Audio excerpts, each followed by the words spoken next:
진정한 열정으로 시몬은 12제자의 명단이 기록된 마태복음이나 마가복음, 누가복음 또는 사도행전 1장을 제외하고는 단 한 번도 성경에 나타나지 않는다. 설명할 자료가 없기 때문에 충분한 상상력이 필요하다.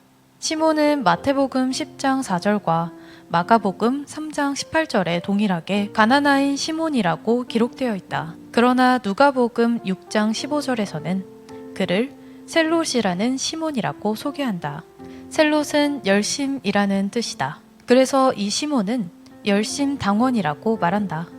그러면 가나나인 시몬이란 무슨 뜻일까? 개역 한글 성경에는 가나안인 시몬이라고 되어 있다. 오늘날 성경학자들은 가나나인이 오역이라고 생각한다. 왜냐하면 가나나인의 가나나가 지명을 의미할 수도 있지만 히브리어에서 카나라는 말은 열심히 있는 이라는 뜻이다. 그래서 한국 표준어 번역이라든지 최근에 나온 번역에서는 가나안인 시몬 대신 셀롯인 또는 열심당원 시몬으로 번역을 통일하고 있다. 유대인 역사가 요세푸스에 의하면 예수님 당시의 유대인들에게는 가장 중요한 그룹으로 4개의 파벌이 있다고 기록한다. 첫째 그룹이 바리새인으로 이들은 율법을 지키고 관리하고 해석하고 하나님의 율법 토라를 수호하는 일에 매우 열정을 가졌던 사람들이다. 이들은 종교적인 일종의 근본주의자들이었다. 그러나 정치적으로는 상당히 무관심했다. 로마인들은 자신을 직접적으로 괴롭히지 않는 한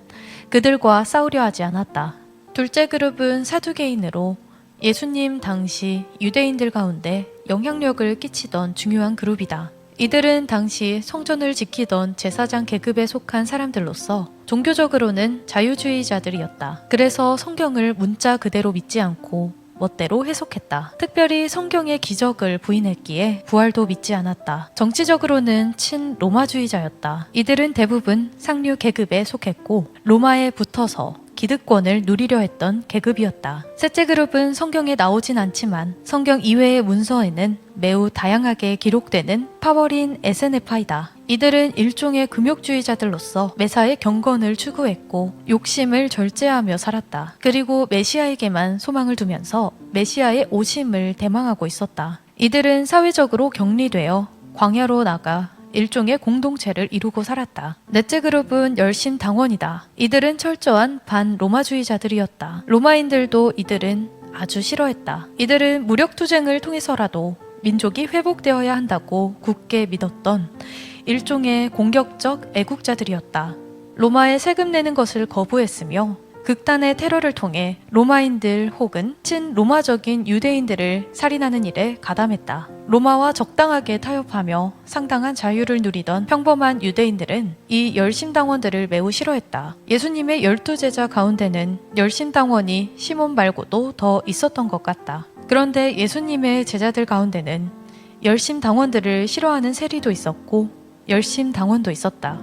몇몇 학자들은 다데오 유다나 가룟 유다도 열심당원이었을 것으로 본다. 아무튼 이렇게 정반대의 삶을 살던 두 극단의 무리를 예수님은 함께 예수님의 제자로 삼아주셨다. 그리고 세상을 떠나기 직전 다락방의 유명한 강화를 통해 12제자를 앞에 두고 말씀하시기를 너희들은 서로 사랑하라. 그러면 사람들이 너희가 내 제자인 줄 알리라. 시몬이 어떻게 예수님의 제자가 되었는지는 성경에 전혀 기록되어 있지 않다. 하지만 매우 흥미로운 사실이 있다. 마태복음 10장에 보면 제자들을 기록하며 친한 짝을 중심으로 배열하고 있다. 그런데 시몬과 제일 친한 친구는 유다이다. 그렇다면 혹시 유다가 예수님을 팔 때 시몬이 가담하지는 않았을까? 만약 학자들의 주장대로 가룟 유다도 열심당원이었다면 시몬과 자연스레 어울렸을 것이기 때문이다. 하지만 분명한 사실은 가룟 유다는 끝까지 그리스도인이 되지는 않았다. 그는 거듭나지 못했다. 그러나 시몬은 변했다. 그는 끝까지 예수님의 제자로 남았다. 유다가 자신을 속이고 자신의 욕망을 정당화하면서 살아갈 때 시몬은 다른 길의 인생을 선택한 것이다. 그는 민족주의자와 열심당원의 배경을 가지고 있었기 때문에 자기 민족에 대한 열정이나 열심을 포기하는 것이 그렇게 쉬운 일은 아니었을 것이다. 그러나 예수 그리스도를 믿고 따라가면서 점차 민족에 대한 열정을 하나님 나라에 대한 열정으로 변화시켜 갔을 것이다.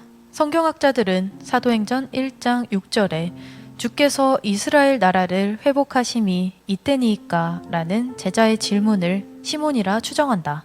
그러나 예수님께서 그보다 제자들이 먼저 관심을 가져야 할 더 중요한 일이 있다면서 복음을 전하라고 하신다. 그것이 하나님 나라를 이 땅에서 실현하는 길이기 때문이다. 주님께서 마태와 시몬을 함께 사랑하신 것처럼 모든 사람을 골고루 사랑하는 일, 때로는 나와 이념이 다른 사람까지도, 나와 기질이 다른 사람까지도 포용하고 사랑하고 노력하는 인생을 시몬은 살았을 것이다. 성경 이외의 문서들을 찾아보면 시몬을 상징하는 것으로 물고기가 등장한다. 그것은 어떤 제자들보다도 전도하는 일에 열정을 가졌기 때문이라 생각된다. 전해지는 기록에 의하면 그는 소아시아와 북아메리카에 가서 전도했고 이집트와 흑해 그리고 영국까지 진출해서 복음을 전했으며 그 후 페르시아에서 전도하다 톱으로 잘린 순교의 죽음을 맞았다.